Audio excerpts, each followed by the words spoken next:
Vikings receiver Justin Jefferson took a big hit on Sunday in the first half, exited the game, went to the hospital. Yeah, you got to make sure everything's okay in there. Chris, you've lived through that with the spleen injury. There's organs that can be injured. You thought maybe it was a kidney thing right away. It's amazing that he's okay. The guy, I'm amazed that he left the game because we've seen him get banged around, and he's like indestructible. It's tough as hell, right? Yeah. It was a little moment for him, I think, to realize there are times where you do need to get properly checked out. And now he says he's playing on Saturday. He's been limited in practice Tuesday and Wednesday. They go to Cincinnati, face the Bengals. The props, let's start there with Justin Jefferson's receiving yards. Over under 75.5. He's got 85 or more receiving yards in all 4 games this season that he has finished. He had 27 before leaving early in the second quarter on Sunday. Are you over or under 75.5 for JJ on Saturday? I'm going over here. I am. He hasn't played in a while. I get that, but he's still going to be prime target number 1 for Nick Mullins and Kevin O'Connell. It's a Cincinnati defense that has done some better things here as of late, but they still let up a lot of big plays and yards and everything else there. They're kind of They get a little tough when you get in the red zone. They don't necessarily give up points, but I would think Justin Jefferson and company have some big plays in the pass game in this one. You get that Justin Jefferson, Jamar Chase, former teammates at LSU. Right. A little bit of a rivalry. Definitely. Chase has an ankle injury. He said yesterday he's 100% playing as well. So I think they'll both be out there to make for a great Saturday game, assuming their respective quarterbacks can get the ball to them. Cowboys-Bills, one of the biggest games of the week. Over, under. Well, better bet. Let's do this. Better bet. Dak Prescott over 280.5 passing yards or Josh Allen over 263.5. Dak has had over 280.5 only 5 times this season, but they all came in the last 7 games.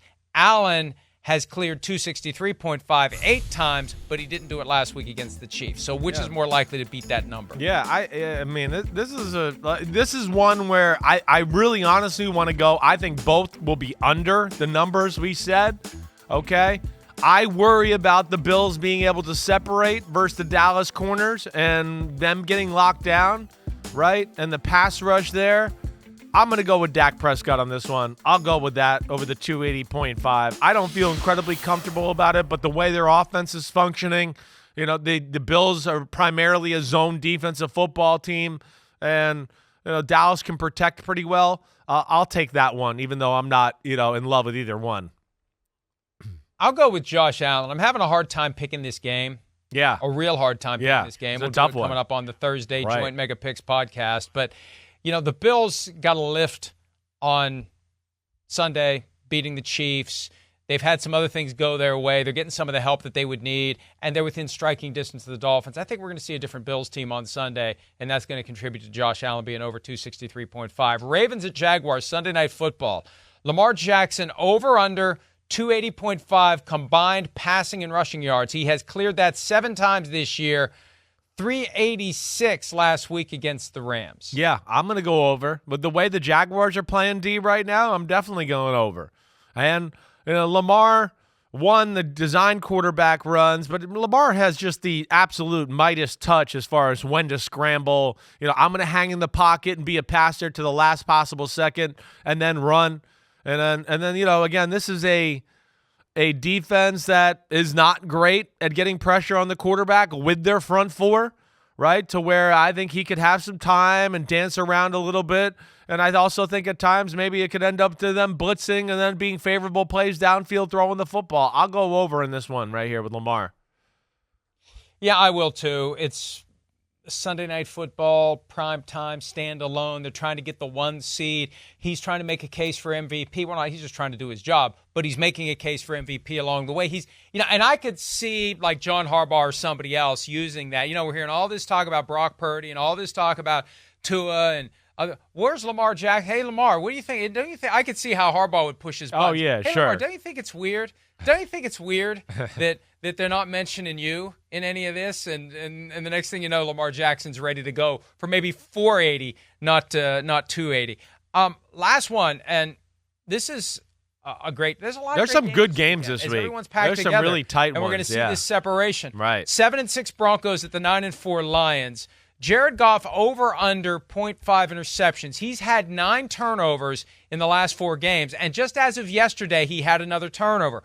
And that sounds like a bit, but it's true. They took the fumble away from his center and gave it to him yesterday. Previously, the fumble had been assigned to the center, and now it's assigned to Goff. So he had 3 turnovers on Sunday against the Bears, not 2.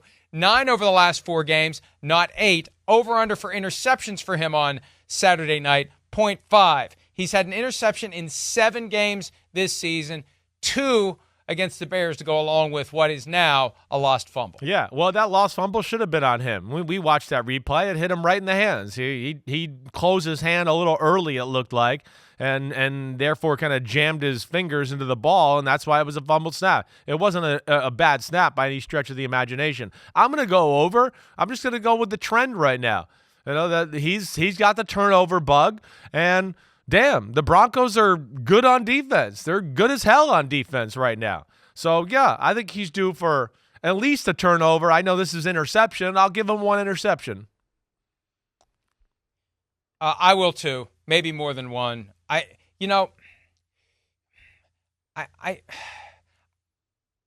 trying to measure my words carefully here, but I've said it before. I don't need to say it again. The Lions are realizing Jared Goff can get them to a certain point, but no farther. And he may not even get them to a division championship, depending upon how the next 4 weeks go. They should win the NFC North. They should. Packers they losing should Monday night really saved their ass. That's for sure, right? Well, but the Vikings there too. Have to do.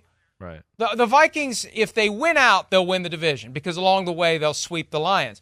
But the Vikings could lose another game or 2 because I think the Lions could lose Saturday night to the Broncos. I hear you. And I think they will lose 2 weeks from this Saturday at Dallas. So it may come down to the Lions don't win another one and the Vikings go 2-2 and they win the division at what? 9-8. All right. Don't forget, on DraftKings Sportsbook this season, new customers can bet $5 and pocket $150 in bonus bets instantly. Plus, all customers can get a no-sweat same-game parlay every single day. Download the app and use the promo code PFTLive when you sign up. DraftKings Sportsbook, the crown is yours. Hi, it's Mike Florio. Thanks for watching PFT on YouTube. Hit subscribe for the latest news and analysis from Pro Football Talk.